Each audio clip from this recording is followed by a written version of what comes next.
action.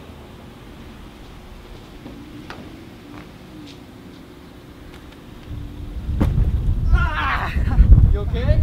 I'm not sure. Cut. You know, again, without an X-ray, there is some difference in the knee, and without an X-ray, it's hard to say.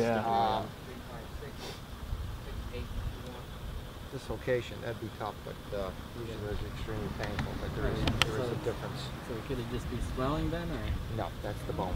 No, it's the bone. I'm on the bone. That's not swelling.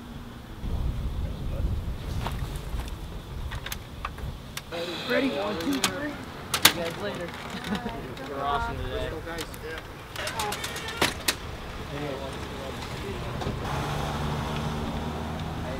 Obviously, yesterday I had a little bit of an injury where there was this protruding side on my leg. This looked like a bone of some sort, but the X-rays showed up. They couldn't figure out what was wrong with me, so they sent me off. But it was extremely painful. Couldn't, put any pressure on it or anything.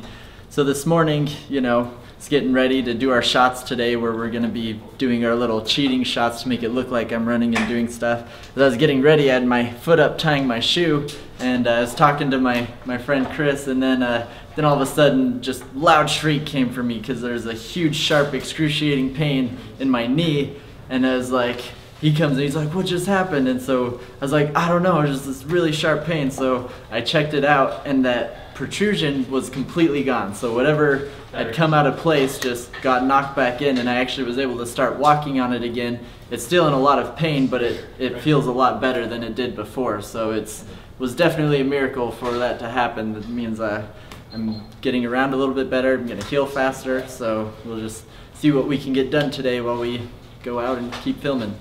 Go team. Yeah. Awesome. So it's day 2 of our ESPN Sports Center parkour video with Ronnie.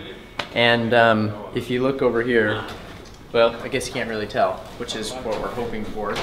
Ronnie is actually wearing a knee brace. And as you'll probably see in the behind the scenes video, we've had a few little hiccups with everything that happened. Yesterday, Ronnie took a really hard fall when he was doing a gainer off of a wall, landed on his knee, or landed on his foot. His knee kind of hyperextended. Gave us all a really big scare. We headed to the hospital. Obviously want to make sure first and foremost that Ronnie's okay, find out what happened. Some miracles have happened. Nothing was broken, nothing was fractured. So we're just figuring out, how we can basically finish this shoot that we all want to do, but make sure that Ronnie's okay. So day 2, we're just kind of up against some things we weren't expecting. We're trying to figure out how to make Ronnie look like he's running through halls when he can't even walk right now. And that's going to be definitely our biggest challenge. And then we're going to have to do a little bit of trick photography and videography to, finish some of these shots in the studio and do things like that. So, these things happen when you're doing a video. You can't always plan on everything going perfect. And sometimes you have to be creative. You have to know how you can finish a project and not just finish it in a, half good way. You have to be able to do it all the way and make sure that it's still a really good product.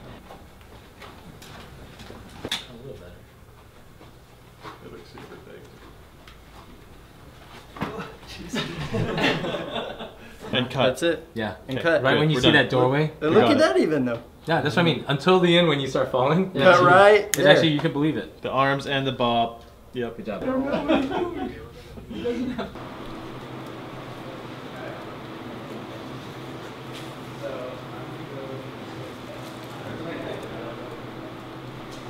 My body was feeling pretty tired and worn out, but it usually isn't something too hard. So when I did the flip, I just landed slightly wrong, and the impact, just didn't allow me to roll properly, and caused one of the bones on the side of my leg to actually dislocate. We didn't know that at the time. I just landed, and I felt something pop and shift, and I was like, holy crap, something just happened. And so, everyone came around, and all there was this lump sticking out of the side of my leg, and the pain wasn't that bad. It was more just like, something looks messed up here. So they ended up taking me into the ambulance, into the hospital, got me some crutches. So I guess I'll have to start learning some parkour on some crutches and wheelchairs and stuff like that. But actually, since this morning it popping back into place, I think my recovery will be a lot faster than I was expecting, because I was in a lot of pain, you know, when I woke up this morning. But now that it's, you know, popped back in, I'm feeling pretty good. So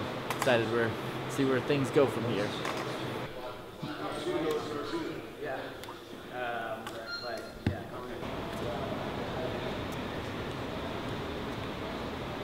Sweet, so right now we're in our hotel room to get some sound design, because we've got a pretty good edit going, and we just think it would be even so much more awesome with some nice, subtle, good sound effects. And so that's like coffee. Yeah. Like coffee splashing on the ground.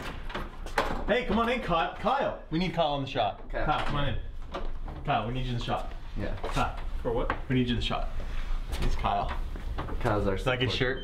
Okay, so we're trying to get the sound where I drop the coffee cups when I will first walk in. So we're taking some hotel coffee cups and making that sound. We're gonna fill them up with some water, get some splashing. Yep, it's gonna be good. I'm excited. Let's do it. Ready? I think we need Ronnie to do it for the authentic sound. What are you doing there, buddy?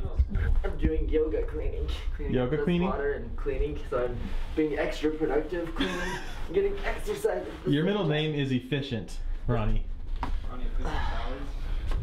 Nice. Yeah, so it's all done, and I got my workout in for the day. Time to take a nap. Wait, another one? Ronnie's got some gluten in his right butt cheek. How about the left? You gotta have It's a in his lot of glutes. gluten to do parkour, you know. You gotta have What's gluten, Ronnie? It's the stuff that makes you jump really high.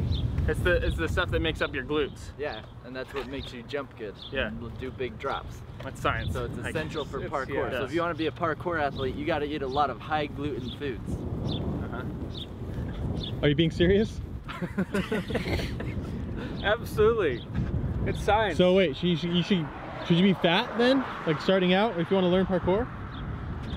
It depends on the type of parkour you want to do. Like, because if you start out like overweight, then as you learn how to jump high and do parkour, then as you lose the weight naturally through doing parkour, then you'll be able to jump even higher because you don't have that weight anymore. And that's how Chris learned to jump so high. How heavy were you? Sorry, is this I don't really like talking about this, but kind of an awkward moment? I was 300 pounds at 3 years old, and a doctor said I wasn't gonna live past 5, but I started doing parkour, and saved his life. Saved my life. Also, the fat saved my life multiple times when I fell off roofs. Okay. Tons of cushion. Right. You know, when you're like 2.5 feet tall, 300 pounds, that's a lot of cushion. Just imagine, you know, That dropping baby got a, bounced. Yeah. Did you ever hear that? Like people yelling out, "That baby got bounced!" Exactly. Well, it was more like a drop in a water balloon at that height. That's kind of how I lost all that weight. It just, And then came back, right? yeah, and then I was just like, you know, a sack of skin for a couple months till the surgery.